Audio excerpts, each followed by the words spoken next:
Look, you respond to that allegation? Did the U.S. hit the diesel? They are among the most evil people ever on earth. They cut babies' heads off. They chop women in half. What they did, take a look at October 7th. Take a look at what they've done over the last 47 years.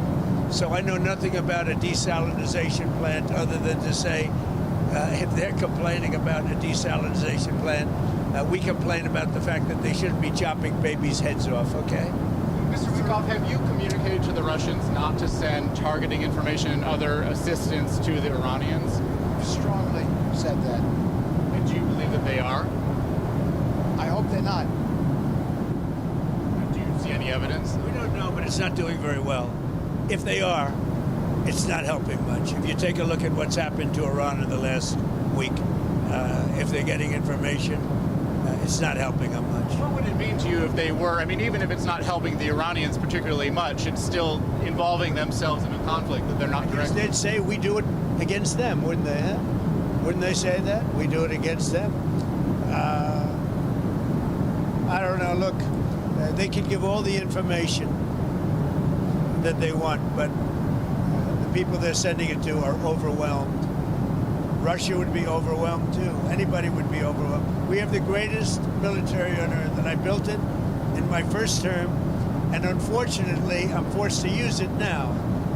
But when you look at what we did with Venezuela, when you look at what we did with the B-2 bombers, that was a very big moment because Iran was going to have a nuclear weapon within 2 or 3 weeks, and that stopped it, and it stopped it cold. And you ask about maybe going back and getting that, something could happen at the right time. Is Iran running out of missiles and drones, or do you expect those counterattacks to continue with them? Not only that, manufacturing capability also. We've hit the manufacturing very hard. They're at about 9% of what they sent out in the first 2 days, and we think that's because they don't have that much. We've knocked out about 70% of the launchers.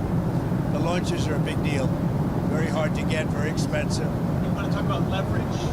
With every passing day, we have more and more leverage because we have more and more capabilities. We're hitting them harder and harder, and they have less of an ability to defend themselves. So we're pressing the offensive every single day, creating all the leverage the president needs for the outcome he wants. So it sounds like you think they're running out of what are both of the drones and the missiles. When you look, I mean, they're sending in much less drones.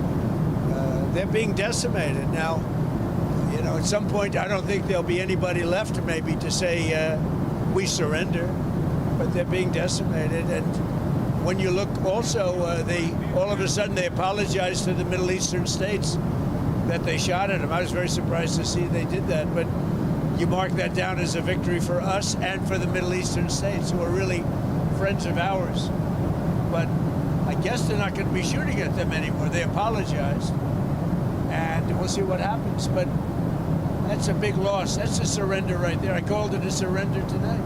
When they apologized and said they're not shooting at them anymore, that's really a surrender to those states and to us.